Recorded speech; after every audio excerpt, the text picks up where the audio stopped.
Good day. I'm Colonel Jerry Morlock, the Director of the Combat Studies Institute. You're about to use a video series which our instructors have prepared for the sole purpose of improving your presentation of M610, The Evolution of Modern Warfare. We've taken care to make the course that you teach as similar to the one taught at Fort Leavenworth as possible, and choose to add these tapes to your libraries in order to give you every advantage as you prepare to teach this new course. These tapes are similar to the weekly train-up sessions which we utilize to prepare our instructors here at Fort Leavenworth. My intent for the tape sessions was to provide you insights and tips on ways to approach the lessons of M610 that were not available in the instructor notes. I've drawn various instructors, military and civilian, into the sessions based upon their specific expertise and historical background. They were asked to just talk to the lesson structure and content, giving you some additional information on the historical context and differing views on how to approach the lessons. These tapes will provide you a wealth of knowledge and direction that will significantly improve your readiness to teach our new history course. One word of caution regarding how to use these training tapes. They are not designed to be substituted for your instruction during the individual lessons of the course. As instructor preparation tapes, train the trainer material, if you will, they are inappropriate for direct instruction to students and are not intended for that purpose.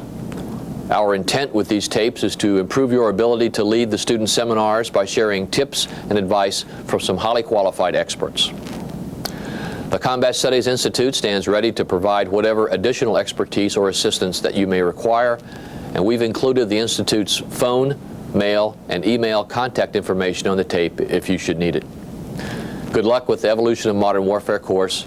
Have a good time.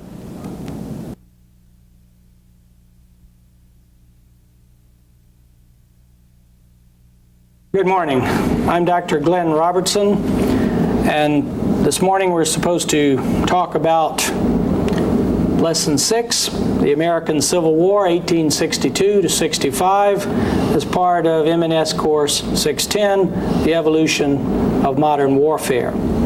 I'm joined this morning by two of my associates, Lieutenant Colonel Bill Bassett and Lieutenant Colonel Dave Chuber.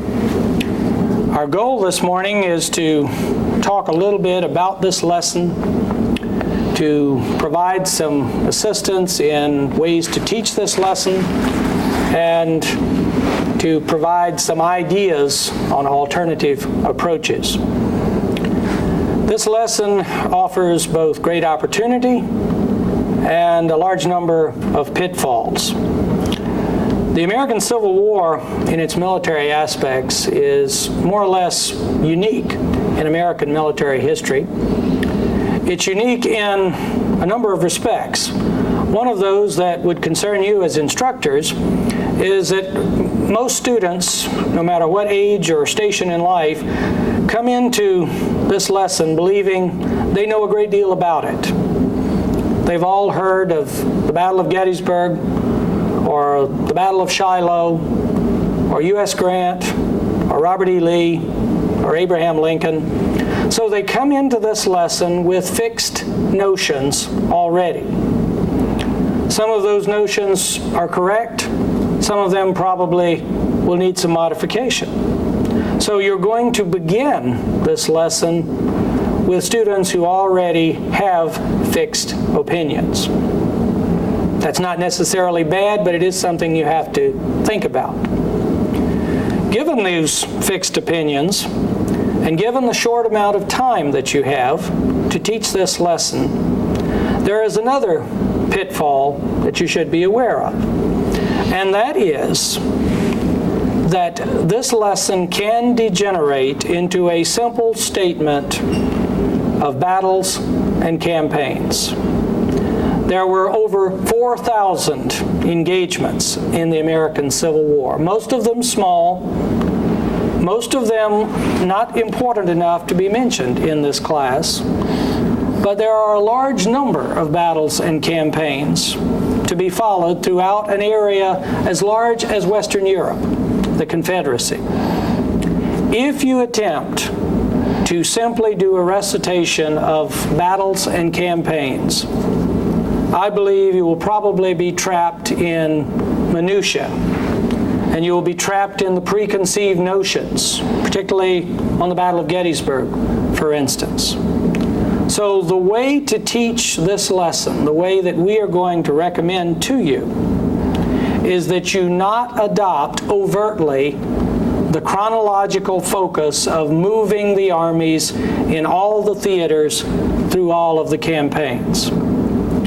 Instead, we propose an alternative approach that will use chronology as a baseline foundation, but not as an overt listing of battles and campaigns and commanders and numbers and strategies and tactics.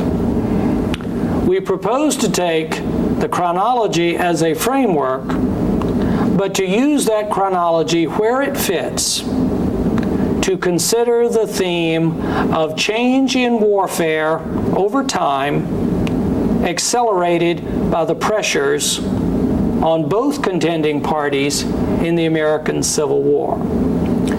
In your last lesson, you finished up with a case study, the Battle of First Bull Run in 1861. Certain parameters came out of that case study, such things as the type of battle, the type of tactics, the type of strategy, and at the highest level, the war aims of the contending parties. Toward the latter part of this lesson, you will also have a case study, the so-called Battle of the Crater, or the Petersburg Mine, in 1864. And that case study, when juxtaposed with the First Bull Run study from last lesson, will give you an opportunity to show the changes on various levels of warfare that have taken place in the very short period between 1861 and 1864. So a way of comparison is these two case studies.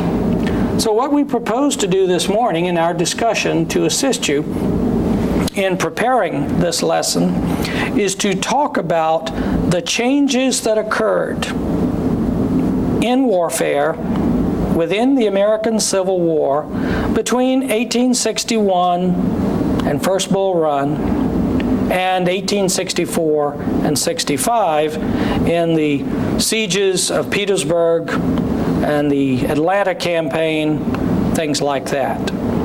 And to do that, we propose to really work through the levels. We'd like to discuss a little bit about war aims of the belligerents and national strategies of the belligerents, and then gradually work down through operations to tactics. And our theme will remain constant throughout this session, and that is to help you to show your students the rapid changes that occurred at all of these levels over a very short period of time. And of course, in addition, we'll point out places where things did not change very rapidly, most especially in the realm of tactics and the losses associated with rifled firepower.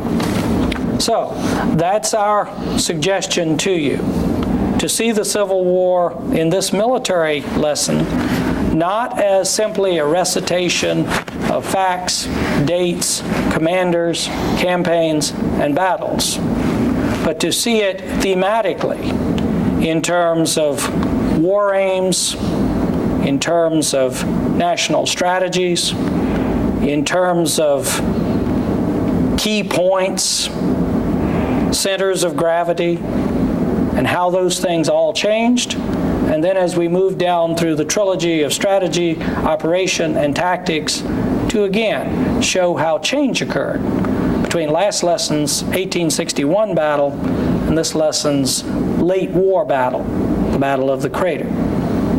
So that's our suggestion to you on how to cover a course lesson that is both seemingly familiar to the students and yet frequently devoid of analysis and lost in the welter of facts. With that in mind, I'd like to turn to Colonel Bassett and see what he can tell us about war aims of the two belligerents, 1861, and how they changed in 1865. Well, I think at the strategic political level, certainly the war aim for the Confederacy being independence, and for the Union being preservation of Union, are remain or retained through the course of the war. Something will happen in 1862 directly to this theme of change, and that is the realization by the summer of 1862 by Abraham Lincoln that what in 1861 had been a strong desire to prosecute this war in such a way that reconciliation following the conflict would be both possible and relatively rapid is changing. We've talked about this a little bit. We address it some in the course here. The Emancipation Proclamation is an important point to illustrate how, for the Union, this war is changing and war aims are changing. But the one thing I would caution to you with regards to the Emancipation Proclamation is it can be it can be an issue that will hold the group's attention and keep discussion for potentially an overlong period. I would suggest to you a technique for doing this would be to find that quotation early in the Weigley reading where Abraham Lincoln says to Congress in December 1861 that the Union must be preserved and hence all indisputable means must be employed. We should not be in haste to determine that radical and extreme measures, which may reach loyal as well as disloyal, are indispensable. This desire on Lincoln's part to preclude a remorseless revolutionary struggle. And then the classic quotation, a letter that Lincoln sends to Horace Greeley on 22 August 1862, where he says to Greeley, in response to an editorial Greeley had written, "If there be those who could not save the Union unless they could at the same time save slavery, I do not agree with them. If there be those who could not save the Union unless they could at the same time destroy slavery, I do not agree with them. My paramount object in this struggle is to save the Union, and it is not either to save or to destroy slavery. If I could save the Union without freeing any slave, I would do it. And if I could save it by freeing all the slaves, I would do it. And if I could save it by freeing some and leaving others alone, I would also do that." Now, that's what Lincoln says as late as August of 1862. Speaks to the point that for the Union, for Abraham Lincoln at the beginning of this war, this is a war to preserve Union, not a war to end slavery. Yet on 22 September, he will issue the Emancipation Proclamation, which will have the fundamental impact on this war that it will make a settlement of the conflict on terms of status quo ante bellum or those conditions that exist prior to the war impossible. Now, why does Lincoln do this? He will argue in favor of emancipation to his cabinet and to the public as a war measure. He'll argue for it as a means of striking at the military and economic resources of the Confederacy. It strikes at their manpower base. Every black that leaves, every slave that leaves a plantation becomes one less individual productively employed for the Confederacy and potentially one more individual serving the Union. He feels that it'll have some political benefits for his administration for the North. It assuages, it plays to the radical Republican element in his own party that has been such really a nuisance to him in the preceding months. It's going to have some diplomatic benefits, particularly with England, and he feels it will have a psychological impact on the South. It is the stick to the carrot of what he will soon articulate as a relatively conciliatory Reconstruction policy. So it is first and foremost a war measure, and it represents how this war is changing. It will add for the Union now a second war aim, and that being to end slavery. So I think at the strategic political level, that is one instance that can be cited for how this war is changing, how it is evolving through its course. Sir? A war which for the Confederacy meant a fight for independence, and for the Union, which initially meant simply restoration of the Union as it was, over the course of 4 years takes on quite a different set of goals. Restoration of the Union as it was is no longer exactly the goal of the North, either through expedience or through morality. It now has become a larger fight for human freedom and the end of slavery. You can find books arguing Lincoln was simply a crafty politician, and books that argue that Lincoln ultimately came to understand the great wrong that slavery represented. But either way, whether expediency or simply justice, the war aims modified for the North, and the means to achieve those aims modified as well.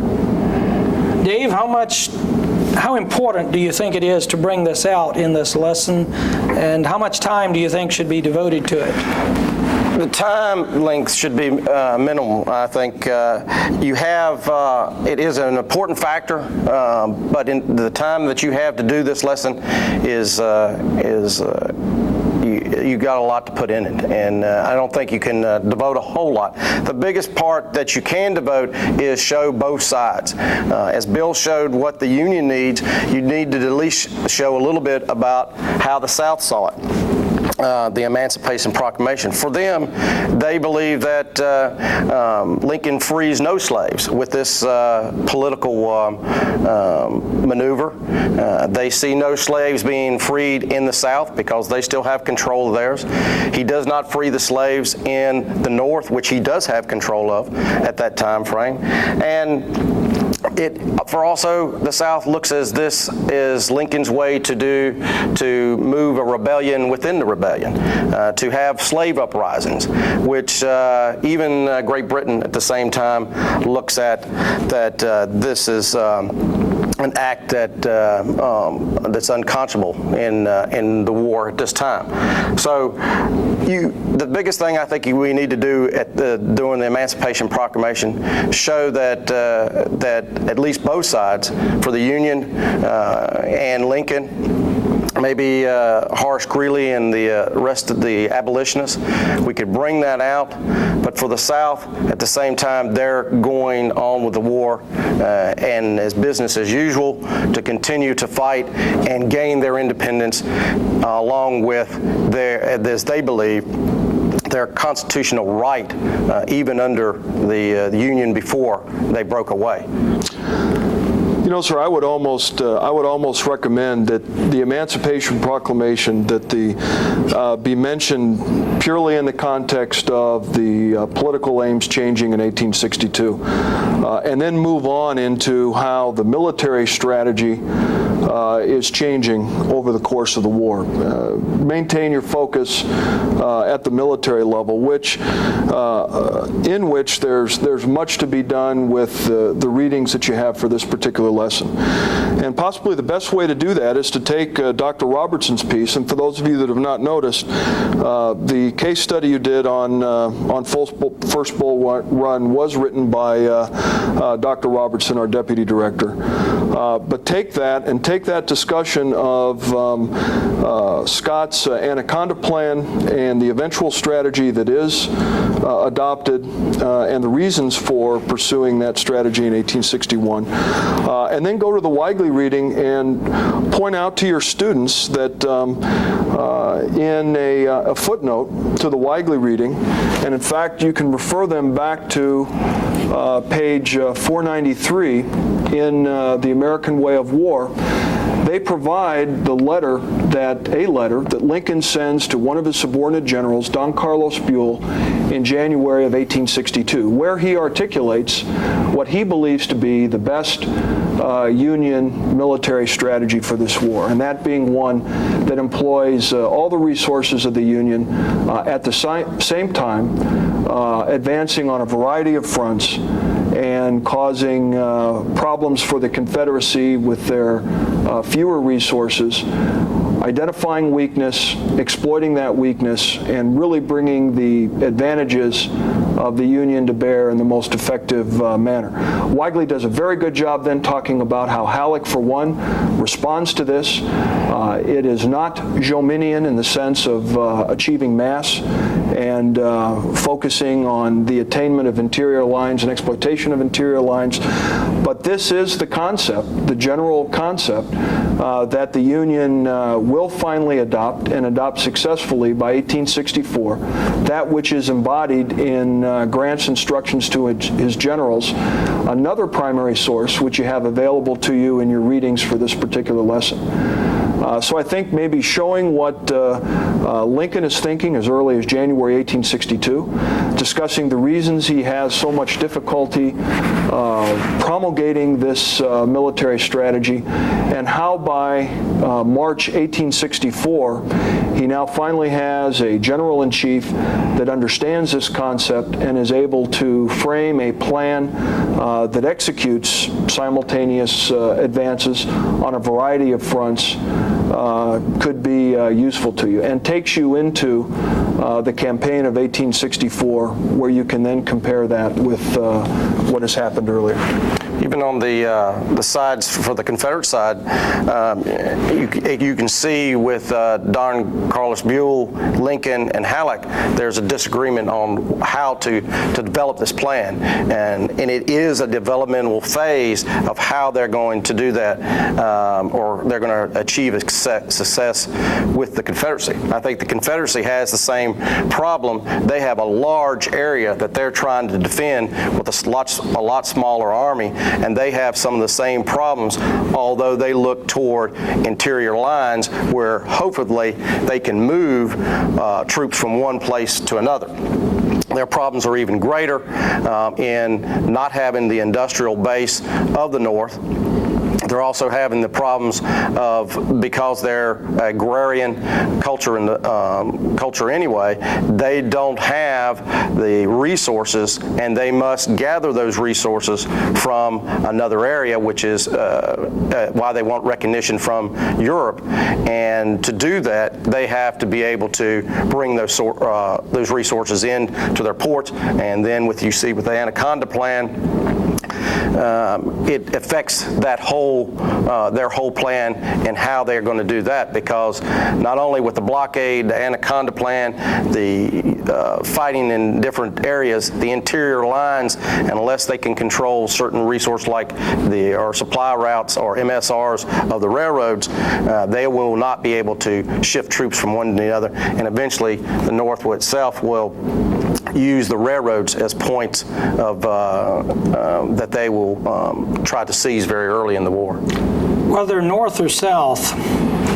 officers in high positions who are faced with prosecuting the war for their respective war aims will have the very difficult problem of figuring out how to operate with much larger numbers over vast distances. Some of them will intuitively understand this process, but not very many. Others will look to the intellectual heritage that they had received in their professional training. 2 lessons earlier, in your lesson 4, you had no doubt a discussion of Jomini and Clausewitz. Clausewitz was not translated into English until after the American Civil War. So American Civil War officers, North and South, were not familiar with Clausewitz's concepts, be they friction or center of gravity or all of the other terms that we've now imbibed so much over the years. But those Civil War officers who had been professionally trained were no doubt at least familiar with the concepts of Antoine-Henri Baron de Jomini, Napoleonic staff officer, theorist, intellectual, a man who tried to interpret the successes of the great Napoleon Bonaparte and put those successes into book form. And then, of course, he was ripped off by Americans, Dennis Hart Mahan at West Point, Henry Wager Halleck, pre-war officer who left the service and now has come back in and will ultimately, for a time, be General-in-Chief. Jomini and his interpreters are in the saddlebags intellectually of officers north and south. Jomini talked about the decisive point. Place the bulk of your forces in a concentrated form at the decisive point while the enemy can only place part of his forces there. If you're a Northern staff officer, I frequently argue in my classes on this subject to my students, and you have received this training, and you remember it, what in 1861 is the decisive point that you should concentrate at? And as the war progresses, does that decisive point change? It really gets to the Clausewitzian centers of gravity in some respects, although for Jomini, place seemed to be more important than intangible centers. What if you were a staff officer for the Union in 1861? Would you think the decisive point was? Bill? Sir, I think in 1861 it would be the capital of the Confederacy. It would be Richmond. All right. By 1864, Dave, is that still true? I don't think so. I think by 64, it is the Confederacy as a whole. Every piece of terrain that's not covered by a Union troop or a Union army is still alive, is still in rebellion. And by 64, the South is still the South, as long as it still stands or a flag flies over one of its large cities, or the fields are being toiled by slaves, or bread is being ground in Shenandoah Valley. Those areas are still parts of the Confederacy, and they still believe in the idea of a separate nation.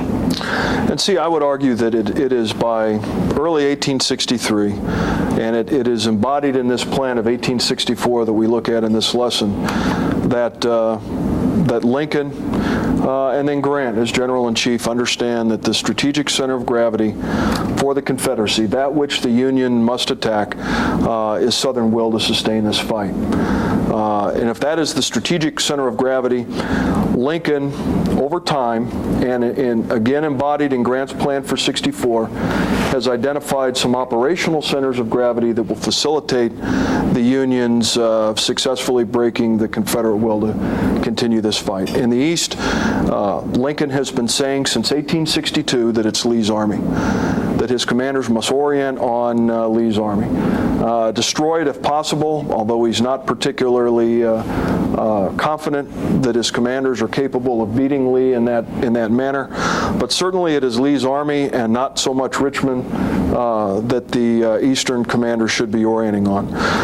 In the Western theater, it's a strategy of exhaustion designed at grabbing initially Chattanooga, and then after Chattanooga falls in November 1863, Atlanta, as a means of controlling territory that is resource-rich for the Confederacy, that, as Dave was talking a little earlier, interdicts the Confederates' ability to transfer troops and supplies both within theater and from theater to theater. And finally, it affords them forward bases to build resources, to build armies for further actions deep into the Confederacy. It is the development development now of a military strategy that understands and applies Union resources in different theaters toward different operational centers of gravity, but all designed toward destroying the Confederacy's will to continue the fight. And crucial to that is to attack the legitimacy of Davis's government, not only with the Southern people, but also with the nations of Europe, to preclude intervention. I think the Confederacy also looks at the will of the North to continue this war to the point that not only do they do certain things in hopes that maybe the raid or the movement into Pennsylvania, into Gettysburg, not only feeds their army, but it also, if they can defeat a Union army on Union soil, that the will of the North itself, the people will continue to see in the newspapers, in black border, name after name of its sons being killed in the South or killed on its own soil, that they too will look at this is a useless war, and what are we fighting for? Initially it was the Union, now it's for slavery. Forget slavery, let the South go. That is what the South is hoping for, that either they get recognition, which is by this time I think is just about gone, but maybe the North will be tired of this by 64, and their will be somewhat broken itself, and at least in support of the war. Well, sir, if I could speak to that real quickly, and it also, I think, talks to the depiction of Robert E. Lee and Weigley's American Way of War, which is not very complimentary, where he argues that Lee does not have a strategic vision.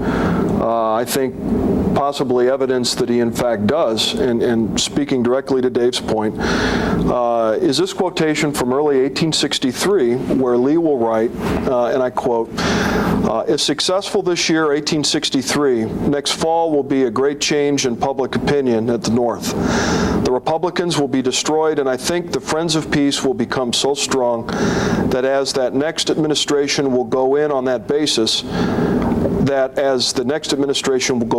basis, we have only, therefore, to resist manfully." I think reflecting in early 1863 that General Lee understands that the strategic center of gravity for the North is popular will, is public support for the war, and that through continued operations that attrit Union forces, thwart their military designs, that will continue to erode, and that the Democratic Party in the North will gain in power and possibly turn Lincoln out of office in the election of 1864. And Lincoln himself believes that too. He says the same, that he does not think his party will elect him, and he does not think he will win, and he believes that, and that comes to the point that unless there is a victory, and which we will see with Atlanta, that even Lincoln himself feels that the people's will to support the Union cause is failing. Notice that we began in 1861 talking simply about a place. On to Richmond is the way to win. Go to Richmond, capture Richmond, and the war will be over. You'll also see that early in the war in Henry Halleck's desire to go to Corinth, Mississippi, a strategic railroad junction. Well, he gets to Corinth, he takes Corinth, and the war goes on. Some people argue that Vicksburg is such a key place on the Mississippi River. Vicksburg falls on July the 4th, 1863, and the war goes on another 18 months. Places are important as a means of implementing war aims. But what you've just heard in our discussion is more a discussion of intangibles. Will. The will of the North to keep up the fight. The will of the South to continue to resist. And then it becomes a question of how do you break that will, or how do you maintain that will. These are intangible things.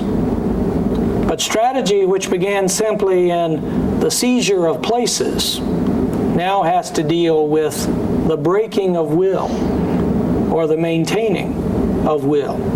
Places still are important. Richmond is a critical industrial center. Atlanta is an important industrial center and transportation hub.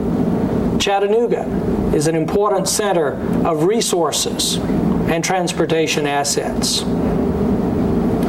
But the Confederacy can continue to exist with the loss of a great many places, although at some point it drops below the line of being viable as a nation. Can it exist without the Trans-Mississippi?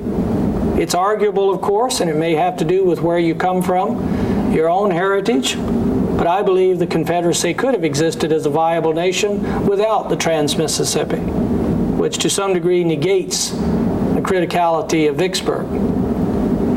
Could the Confederacy exist without Richmond? The 13 colonies existed without any of their major cities, which the British took at pleasure in the War of the Revolution. Had things changed by the 1860s? Had our society become so different? That's a question that you can raise in terms of comparison with earlier lessons. What does it take to make a viable nation? Places, factories, farms, the will of the people, and you can probably add to this list. You can get, if you choose, a pretty good discussion on this realm of strategy. Places versus intangibles. And of course the discussion of what does it take to remain viable as a nation. Ultimately, of course, strategy has to be translated into operations. And here too, you can show change over time accelerated by the pressures of war. The early campaign tempos, 1861, 62, and to some degree, 1863, really can be characterized as short campaigns, quick battles, indecisive battles, and then long rest periods between campaigns. The Army of the Cumberland, for instance, in the middle part of this war, both chronologically and geographically, sits for, in some cases, 6 months between the Battle of Stones River in December 1862 and its advance to Tullahoma in 1863. 6 months of inactivity. The Army of the Potomac will fight a battle in the early half of the war and then sit, return to its starting point. There is a type of tempo represented by short campaigns, long rest periods, broken by indecisive battles. But by 1864, again, you see a change. If you characterize Grant's overland campaign, beginning with the Wilderness in May of 1864, and culminating with the beginning of the Siege of Petersburg in July 1864, you see an entirely different tempo of operations. Similarly, in Sherman's advance toward Atlanta from Chattanooga against the army of Joe Johnston, you see a similar phenomenon. Smaller battles, still indecisive, but not long rest periods between battles. And you will see the armies, the major armies, remaining in contact on virtually a daily basis, so that every day there's fighting. Not 2-day battles and 6 months of rest, or 3-day battles and 4 months of rest. It's a battle every day. This has to do, of course, with retaining the initiative. And this allows you to look at a succession of commanders, and you have a great many to choose from. Your readings tend to focus you in a particular way, and of course on the most famous of the opposing commanders, Grant and Lee. When he had the opportunity, Lee always tried to maintain the initiative. When he had the opportunity, Grant always tried to maintain the initiative. Dave, how important do you think initiative is as a concept for these commanders? Well, I think with initiative, if it's not kept up, and the pressure is not put on the enemy, then the loss of maneuver itself will stagnate either the battlefield itself. The commander has to have the ability to move. He has to have the ability to try to outflank or to gain that advantage on the battlefield to destroy his enemy. And and when those things bog down and the battlefield becomes stagnant, then you have to go to a different type of tactic. Let's turn now to tactics, because at the ultimate level, strategy becomes operations, which becomes tactics. And tactics in the American Civil War is a subject that is much argued about. Again, you can get into minutia of how to maneuver regiments from column into line.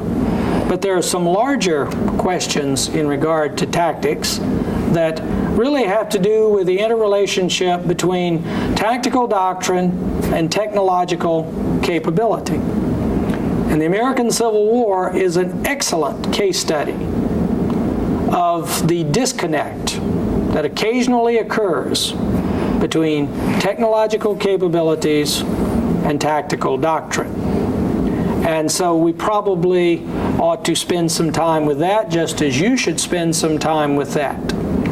Dave, can you outline for us very quickly the nature of the technological change that occurs just prior to the American Civil War? I think the most important change will come with the rifled musket. Before 1855, the U.S. had smoothbore muskets, although they had changed over in 1842 to percussion ignition, but they have not changed the range or changed the bore itself. By the rifle musket in 1855, the smoothbore was firing at a range of 50 to 100 yards, and now with the 55 musket, the range could kill out to 1,000 yards. This was noticed by very few or some in the regular army. One by the name of General Hardee was not at that time, but as a captain later in the Confederate Army, he will become a general. And he writes a manual and tries to change somewhat, at least to adapt to that rifled musket. But all he does is step up the pace of crossing what I would call, and Jameson does too, and others would call the deadly ground. That space between where the rifleman is firing and where you start off in the killing zone between that 1,000 yards up to going through his lines at where he's standing at. And I think between the rifled musket and then later on, which we'll see with artillery, we see these ranges increase, but we don't see a lot of innovation, although we do with one or two leaders, Upton being one of them, looking at how to change the battlefield to prevent the massive killings that we will find, and how to develop counter to some of these weapons that are being developed and used on the battlefield of that time. Heretofore, all of the major combat arms, infantry, artillery, and cavalry, had a role to play on the battlefield. Artillery, because of its longer range, could drive up to within 400 or 500 yards, maybe even less, of an opposing infantry line in the pre-rifle age. And if the guns could be masked, as Napoleon was wont to do, batter the defender unmercifully and open great holes, which could then be exploited by a bayonet charge of infantry or a mounted cavalry charge. So all three of the combat arms in the pre-1855 period could play on the battlefield. The rifle musket changed all that. Artillery now could not drive up to within 400 yards of an opposing infantry line. The horses would be shot down, the gunners would be shot down, and the guns would be lost.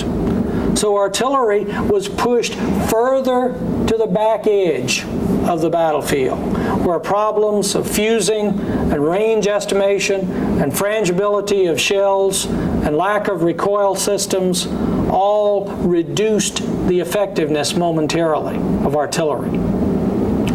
Cavalry, the rifle musket, banished it to the edges of the battlefield.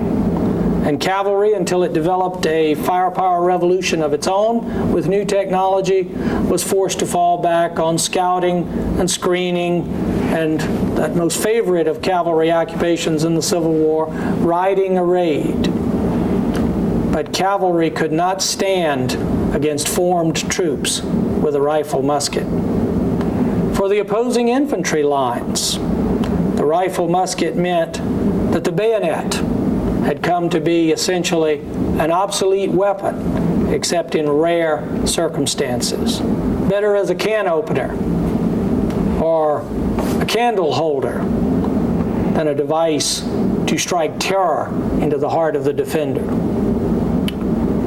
For infantry, too, being in that beaten zone of 400 yards instead of 50 to 100 meant that they would have more deadly ground to cross.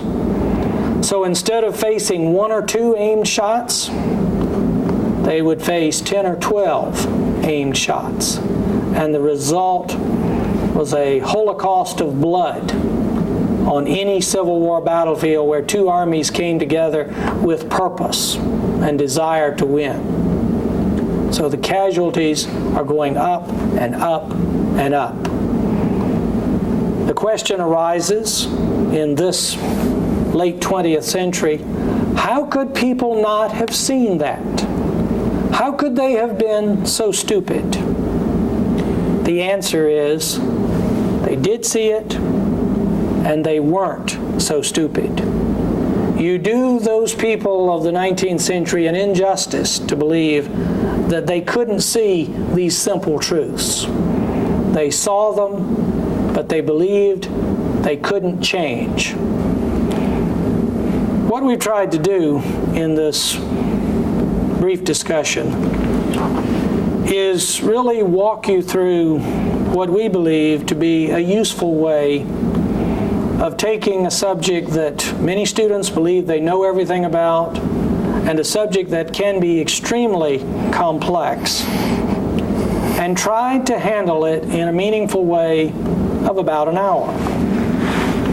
We started at the top with war aims, and we've worked down through strategy, operations, and finally to tactics in the school of the soldier. What we've showed you as a way of teaching this is to see it in terms of the theme of change in warfare, accelerated by the pressures of serious conflict.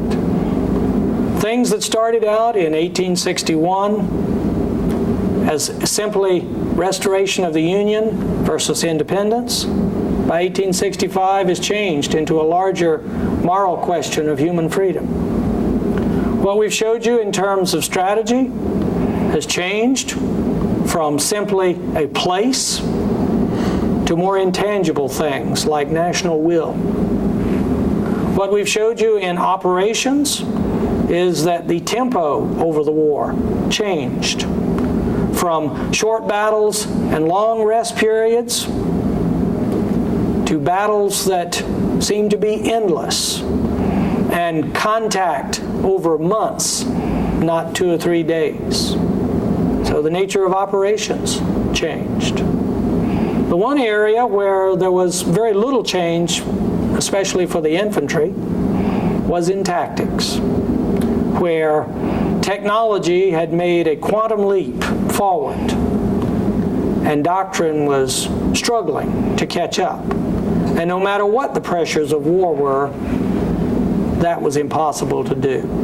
We believe this thematic approach of accelerated change over time is probably the best approach to take in this very vast subject of the American Civil War. We've given you a couple of case studies, and if you use First Bull Run and the Crater and juxtapose them by the end of this lesson, you can show your students how warfare has changed in this vast arena: national aims, strategy, operations, and tactical doctrine. We hope that this will be something for you to think about and a way to get important points across as you work through this lesson. I want to thank my associates, Colonel Bassett, Colonel Chuber, and we wish you the best of luck as you work through this lesson.